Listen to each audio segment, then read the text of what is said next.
In this lesson, we'll learn how we can create objects that don't necessarily fit onto one of our perspective planes. Alright, so in the previous lesson, we learned how to use automatic plane positioning to move our planes very quickly and temporarily over so we can create other objects. So we've kind of worked up to a point now with our skyscraper that we're ready to start creating some of the faces on these objects that don't really fit flush with either one of our three planes here. Now if we come back over to our orthographic drawing, we're actually going to go ahead and start with this triangular piece right here, and this edge of it that fits right along here. So that's actually going to be this piece right here that I've drawn up, and I'll go ahead and hold down Alt and make a copy of that.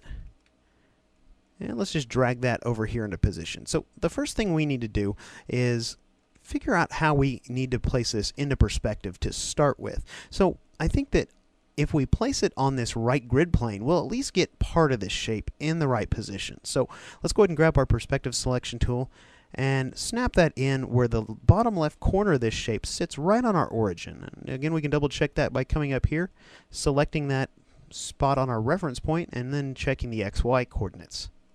So great, that looks pretty good. So at this point, we need to figure out a way to get the top part of this shape to sit in a perfect position across this gap at the top of our triangle. And to do this is actually going to require a few steps, but follow along. We'll do this a few times. First thing I'm going to go ahead and do is grab my direct selection tool with the keyboard shortcut A. And I'm going to go ahead and click on this path segment right here on the right side of this shape. And we've basically just selected the path between these two anchor points. So now I'm going to go ahead and delete that. I'll hit my backspace key, and in doing that we've opened this path up. It's no longer a closed path. Now I'm going to go ahead and repeat that process for the other vertical path here, the one that sits right along this axis right here. So we'll go ahead and delete that, and what we're left with now is the path that was at the top of the shape here and the path at the bottom that's actually in a really good spot right now. So really what we need to focus on is getting this one path moved back to here. And I tell you what, if we deselect that here and then switch to our perspective selection tool, I'll draw a marquee around it so we just have this path selected. And if you remember in previous lessons, we learned how to create perpendicular movement by holding the keyboard shortcut 5. So I'm going to go ahead and do that to start with. So I'm going to go ahead and hold 5, and we're going to move that back. Now we can actually get it pretty close, but we want this to be in exactly the right position here. So I want to get it pretty close, and then we're going to zoom in and work with our transform panel a little bit here. And you can see I've got it pretty close, but there is a little bit of a gap. So now the first thing we need to do is, you may be thinking, match up the X and Y coordinates for these points, these anchor points, with these tips of our triangle. Well, yes and no.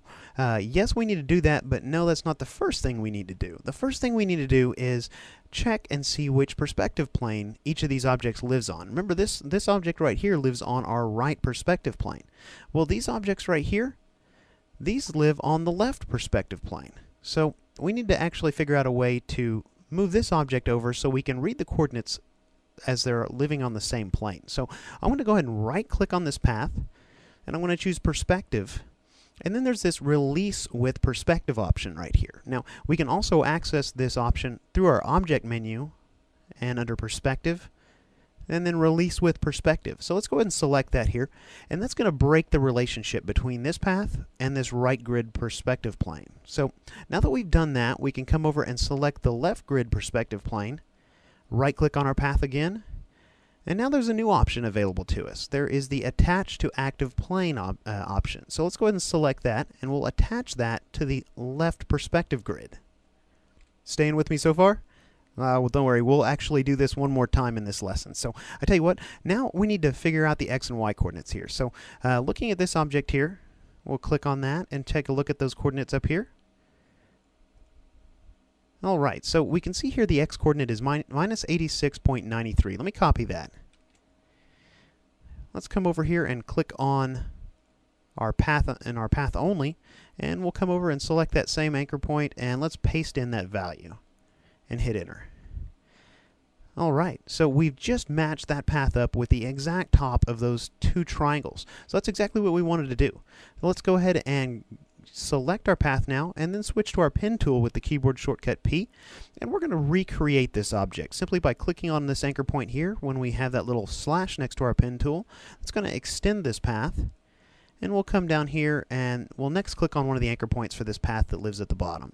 And you see we get that little chain link next to our pen tool. That means we're on the right anchor point. Alright, so we've actually created a third side for this shape. So we've still got an open path, and we probably want to go ahead and close that off. We could try and use our pen tool to do that, but a really easy way to do that is just to hit Control-J on your keyboard, which will actually join that path together. Or you can come up to Object, choose Path, and then Join right there.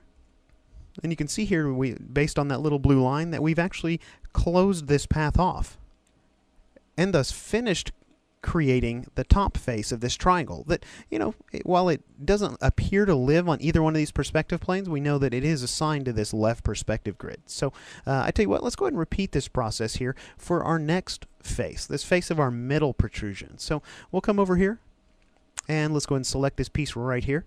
We'll make a copy of that and bring it on over onto our artboard. Alright, we'll zoom in really nice and tight here. And I'm going to go ahead and switch to my perspective selection tool, and we're going to go ahead and line this up. But before we do, we're going to actually use our automatic plane positioning to move that right grid. We'll need to select that first. Move our right perspective grid to a plane that is matching with this shape right here. So let's go ahead and hold Shift there.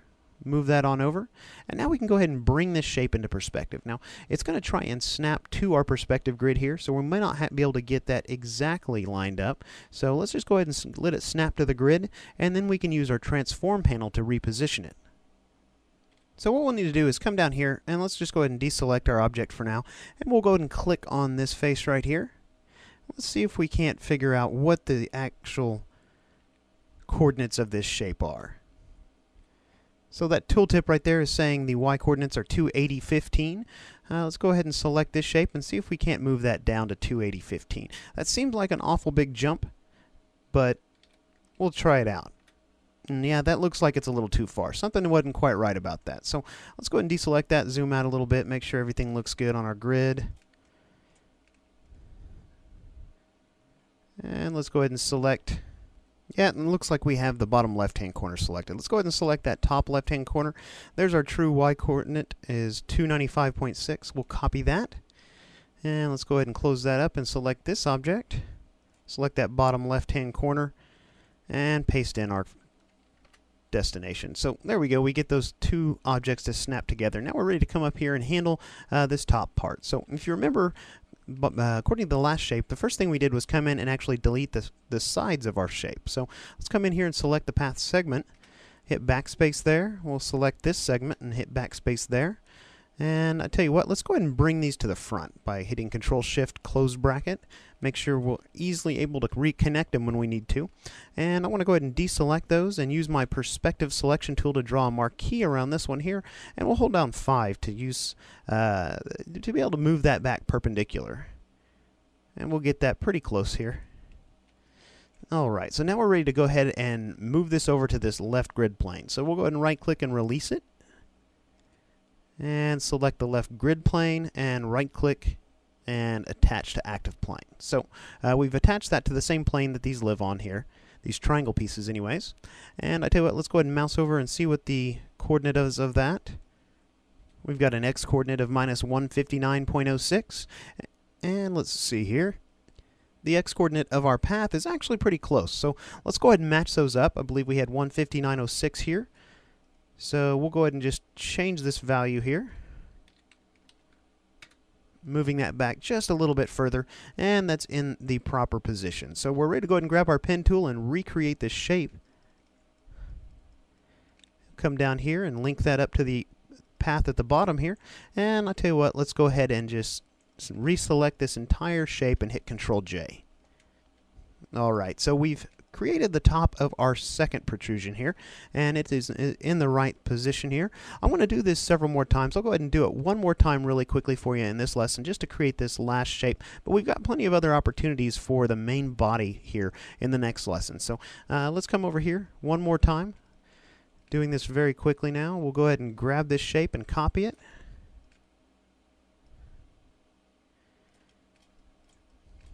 Use our automatic plane positioning to position that right plane to this shape right here. There we go. And we'll go ahead and bring this into perspective. Alright, so that's pretty close. We'll go ahead and check the values and line that up just right. So let's go in here and check the top left corner here. And we've got a Y value of 469.25. Let's go ahead and select this piece now. The bottom left corner. Fairly close. We'll just paste that value in and match those two shapes up. Alright, so let's go ahead and get rid of these side path segments. Now it's trying to select the mask around this other shape, so I need to go ahead and bring this forward to the front. Go ahead and do that here so we can select that segment. And now we're ready to go ahead and move that back perpendicular. So we'll go ahead and deselect that, grab that with the marquee selection, and let's go ahead and deselect these two shapes by holding down Shift. I tell you that one's being persistent, so let's just go ahead and work till we get just that path selected here. So we'll go ahead and hold down our 5 key now. Move that on back. We can get pretty close on this one. Let's go ahead and get it perfect. So we'll go ahead and again release the perspective, select our left grid, and then reattach the perspective. Alright, so we'll deselect that here, and let's come in here. And I tell you what, we've got just a little bit of a problem. Let me just explain this to you because I'll fix this in the project files. So when you're working through this, you can actually create this shape right here using the same technique. But what I've done here is I've got a mask. And inside this mask, we've got a shape here that has this triangle to the top of it. You can kind of see the outline of it if I mouse over it.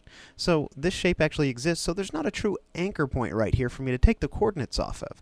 So for this one, for right now, let's just go ahead and get this as close as we possibly can using our eye. Alright, so that looks pretty close. We'll go ahead and run with that. And let's go ahead and recreate the shape. And Control J.